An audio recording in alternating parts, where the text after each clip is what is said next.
Good morning, everyone. I want to ask you a question that goes deeper than surface level success, deeper than achievements, deeper than applause or recognition.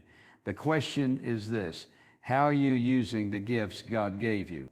Every single one of us has been entrusted with something sacred, something unique, something that was placed inside of us before we were even born. It could be the ability to lead, the ability to serve, the courage to stand, the compassion to love, the strength to endure, or the vision to create.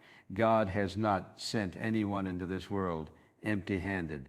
The moment you drew your first breath, heaven had already assigned you purpose and packed you with gifts designed to impact the world. The tragedy is not that people lack gifts, it is that too many people go through life never recognizing them, never developing them, never using them to their full potential. God did not put you on this earth to simply survive. He created you to thrive, to shine, and to multiply what He gave you. When you hide your gifts out of fear, when you bury them under excuses, when you waste them chasing things that don't matter, you are not just cheating yourself, you are robbing the world of something only you could give. One day you and I will stand before God, and He will not ask how many followers we had, how much money we made, or how comfortable we lived. He will ask one simple but eternal question: what did you do with what I placed in your hand? That's the question that should shape every choice, every sacrifice, every step we take. Too many of us are waiting for the perfect time to use our gifts. We say, when I have more money, I'll start. When I feel ready, I'll step out. When conditions are right, I'll use my talent. But the truth is, tomorrow is not promised, and waiting for perfection is nothing more than procrastination dressed in nice clothes. God gave you gifts for now. He gave you gifts for this moment, for this season, for the people you encounter today. Don't let fear paralyze you. Don't let comparison steal your courage. Don't let doubt silence your voice, because when you bury your gift, it doesn't just stay hidden, it dies. And when it dies, the people who were supposed to be touched by it miss out on what God wanted to give them through you. Your gift might feel small, but small in the hands of God becomes extraordinary. David only had a sling, but it brought down a giant. Moses only had a staff, but it parted the Red Sea. A boy only had 5 loaves and 2 fish, but in Jesus' hands it fed thousands. Stop saying, I don't have enough, I'm not good enough, I'm not ready. You are ready because God made you ready. The same God who gave you the gift will give you the strength to use it, the wisdom to grow it, and the courage to release it. All He is waiting for is your willingness to step forward.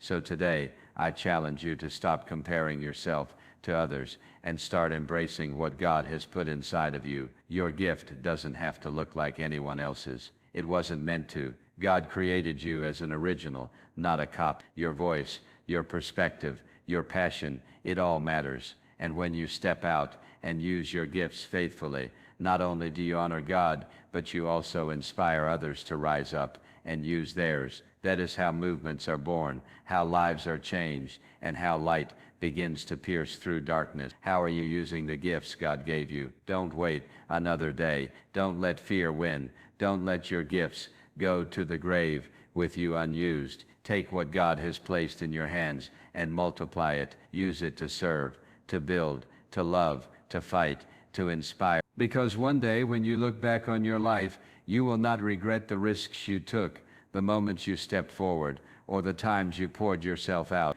You will regret only the times you stayed silent when you should have spoken, the times you held back when you should have given, the times you hid when you should have shined. When we ask ourselves, how are you using the gifts God gave you? The very first key point we must understand is recognizing that every single one of us has been created with purpose, designed with intentionality, and equipped with unique gifts that are not random, not accidental, and not without meaning. Too many people walk through life thinking they are ordinary, thinking they were born without anything special to contribute, thinking they are simply surviving until their time is over. But that is not the truth. The truth is that before you ever entered this world, God carefully wove together talents, strengths, passions, and even burdens inside of you.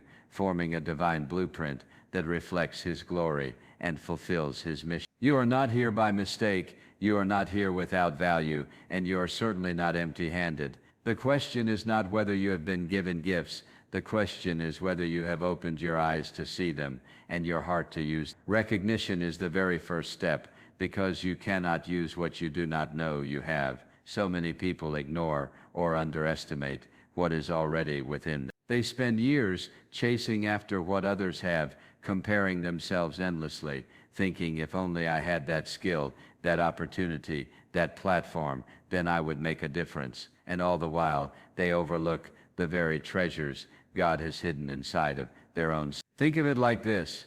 Imagine someone gives you a gift, beautifully wrapped, but you place it on the shelf and never unwrap it. It stays untouched, unappreciated, and unused. That is how many of us treat the divine gifts God has placed within us. Some people will even deny that they have any gifts at all, blinded by self-doubt, wounded by past failures, or numbed by the opinions of others. Yet Scripture reminds us that every good and perfect gift comes from above. It does not say some people receive them. It does not say only the strong or the talented or the wealthy are given them. It says every person has been entrusted with something. If God has created you, He has also equipped you. And that gift may not always look spectacular in the eyes of the world. Some gifts are quiet, some are loud, some are visible, and some work silently in the background. But whether it is the gift of leadership, the gift of creativity, the gift of endurance,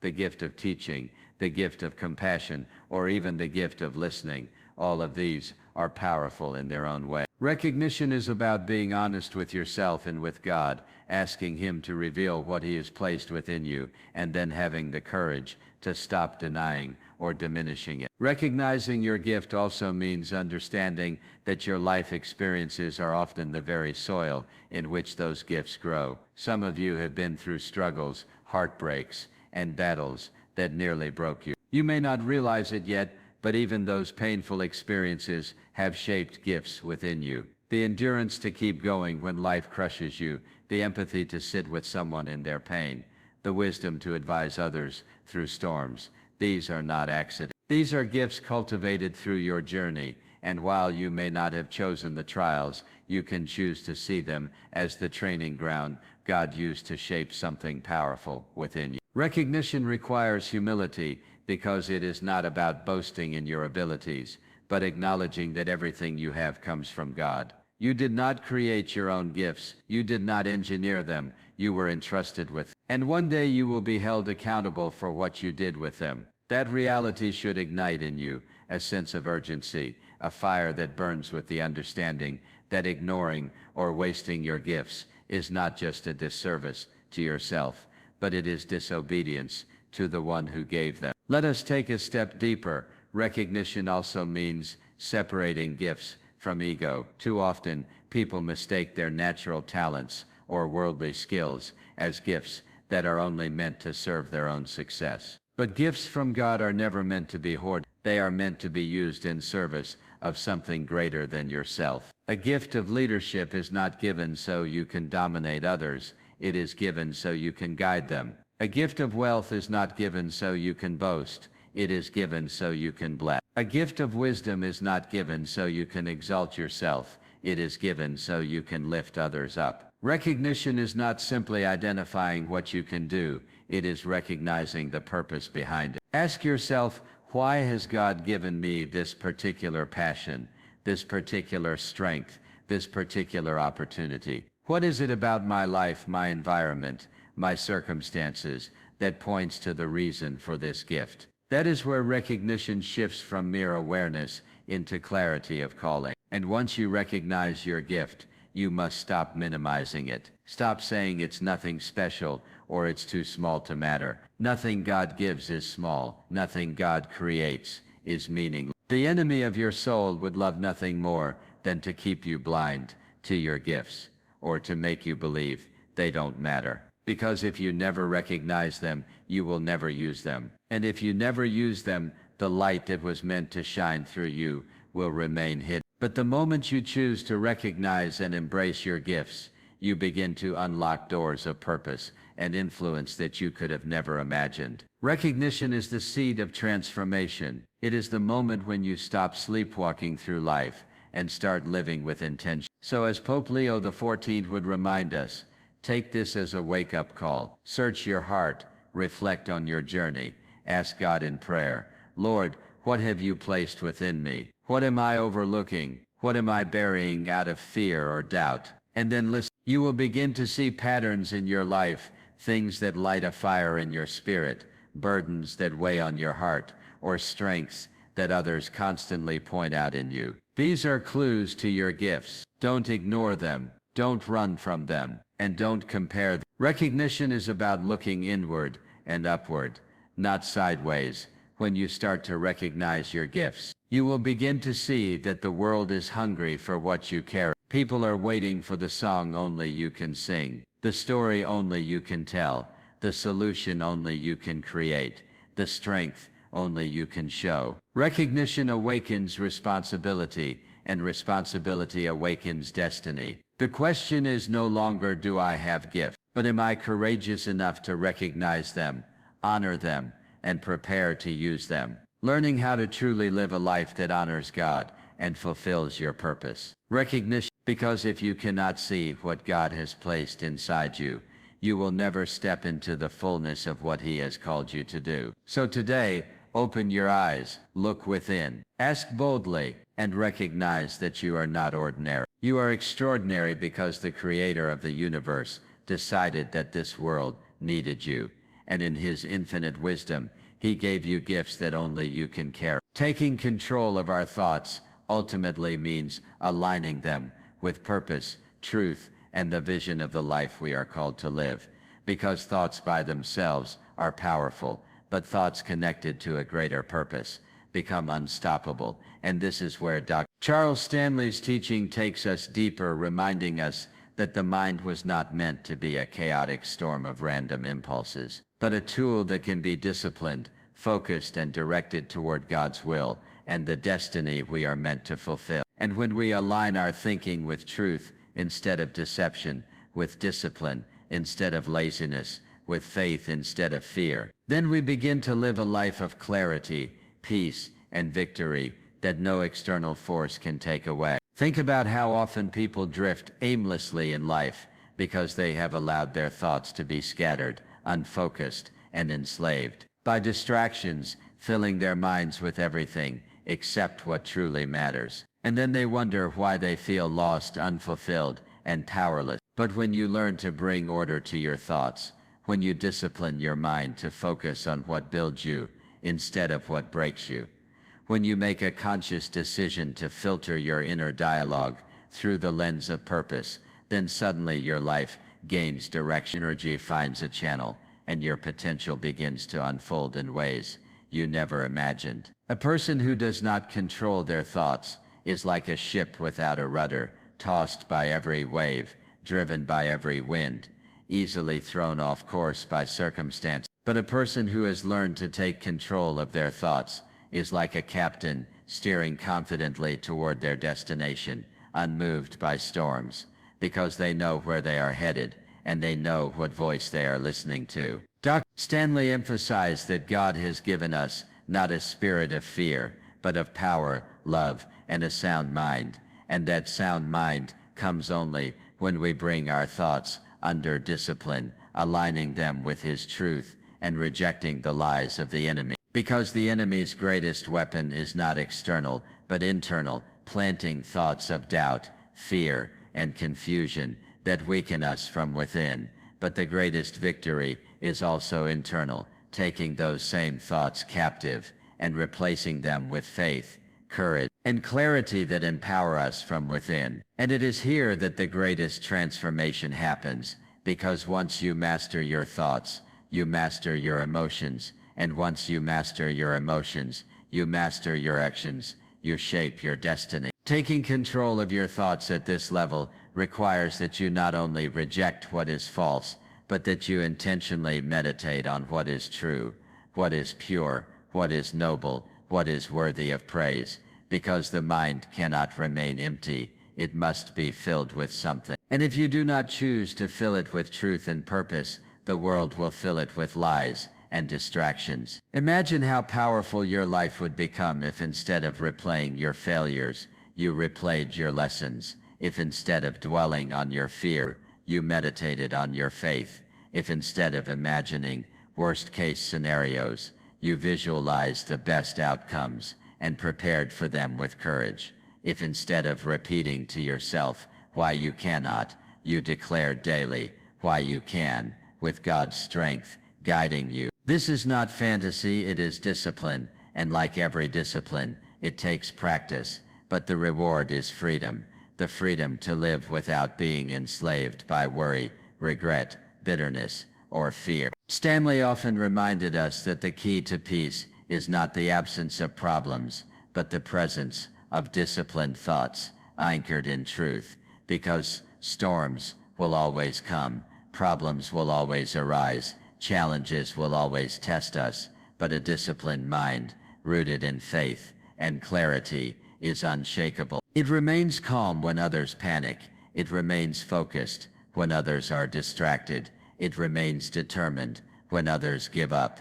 And that is the difference between those who live defeated and those who live victorious. So ask yourself, what kind of life do you want to live? Do you want to be controlled by the chaos of uncontrolled thoughts, tossed by every fear, dragged down by every regret, poisoned by every bitterness? Or do you want to take control, to live with discipline, to think with purpose, to focus on what is true, to reject what is false, to direct your mind toward growth, victory, and peace? The choice is always yours, because no one else can control your thoughts for you. No one else can discipline your inner dialogue. No one else can decide what you meditate on. Only you can. And that is both the greatest challenge and the greatest gift, because it means your freedom, your focus, and your destiny are in your hands. And when you make that choice daily, when you consistently align your thoughts with truth,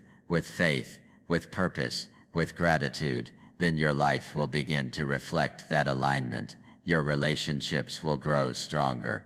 Your actions will become more intentional. Your peace will become deeper, and your impact will become greater. Because you will no longer be living at the mercy of your thoughts, but as the master of them. That is the ultimate reward of taking control of your thoughts, and that is the life of clarity and power that Dr. Charles Stanley envisioned for anyone who chooses to discipline the mind and align it with the truth that sets us free. Taking control of our thoughts requires more than awareness and replacement. It demands consistency, perseverance, and the willingness to fight back when the mind is under attack. Because no matter how disciplined or focused you are, there will always be moments when fear, doubt, anger, and temptation try to creep in. And in those moments, your victory is determined not by the strength of the attack, but by your commitment to stand guard over your mind and refuse to surrender. Dr. Charles Stanley often taught that the Christian life, and indeed the life of anyone striving for excellence, is a daily battle. And that battle is first fought and won in the arena of the mind, because every temptation begins as a thought. Every act of compromise starts as a whisper in the mind. Every destructive habit grows from a single, unchecked idea. And if you want to live a life of strength and purpose, you must train yourself to identify these subtle intrusions the moment they appear and confront them with truth before they take root. The danger of leaving your thoughts unchecked is that they grow quietly in the background until one day they dominate your behavior, which is why the practice of self-examination is crucial. You must regularly pause and ask yourself, what have I been dwelling on? Are these thoughts lifting me toward my purpose or pulling me away from it? Are they rooted in fear or in faith? Are they aligned with truth or with lies? Because whatever you allow to remain in your mental space will eventually define your character and your choices. And this is not a passive practice. It requires courage, because confronting your thoughts means facing parts of yourself you may have ignored for years: the bitterness, you've nurtured, the unforgiveness you've held on to, the self-limiting beliefs you've repeated since childhood, and once you see them for what they are, you have to decide whether you will continue to let them enslave you, or whether you will take control and replace them with the truth that sets you free. This is where perseverance comes in, because the enemy of progress is not just the presence of negative thoughts, but the persistence of them. They will return again and again, testing your resolve, and it is in those repeated battles that your mental discipline is forged. Because every time you resist a destructive thought and replace it with truth, you are strengthening your mental defenses, and just like a soldier becomes battle-hardened through repeated conflict, you too become mentally stronger each time you refuse to give in. Dr. Stanley reminded us that thoughts have a way of shaping our destiny, and if you do not take control, then your destiny will be decided by forces outside of you, by fear, by bitterness, by distractions, by lies. But when you consistently guard your thoughts, you seize back the authority that was always yours, the authority to decide what you will believe, what you will focus on, and what you will pursue. And yes, this requires effort, because it is far easier to let your mind wander, to drift into negativity, to replay past mistakes, to imagine worst-case scenarios, but ease does not lead to excellence, and the life of victory is always built on the discipline of choosing what is hard but necessary over what is easy but destructive. Just like an athlete disciplines their body through constant training, you must discipline your mind through constant vigilance, feeding it with truth, exercising it with faith, and protecting it with perseverance. And over time, your mental strength will grow to the point where even when storms rage around you, you remain calm, centered, and unshakable. Consistency is key here, because one good day of positive thinking will not transform your life any more than one workout will transform your body. It is the repeated practice, the daily commitment to taking control of your thoughts that creates lasting change. And when you do this day after day, the small victories accumulate until they become an unbreakable habit, a new default setting for your mind. You begin to live with a renewed mindset where fear no longer paralyzes you, doubt no longer dominates you, and temptation no longer overpowers you, not because those things disappear, but because you have built the inner strength to face them and overcome them. Taking control of your thoughts, therefore, is about persistence. It is about refusing to give up on yourself when your mind feels like a battlefield. Refusing to surrender to old patterns when new ones feel difficult. Refusing to let setbacks define you when you stumble. And instead choosing to rise again and recommit to the practice of renewing your mind. Dr. Stanley knew that transformation was not instant, but gradual, and he encouraged us to trust the process. Because every day you choose discipline over passivity,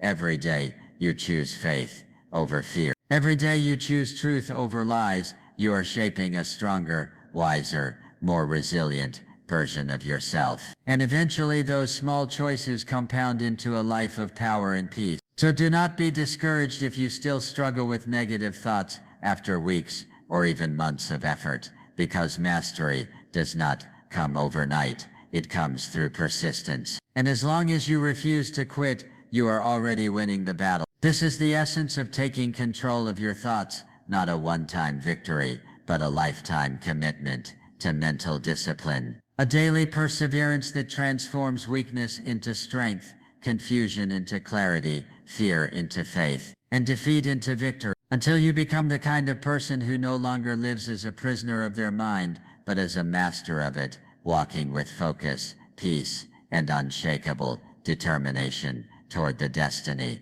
God has prepared for you.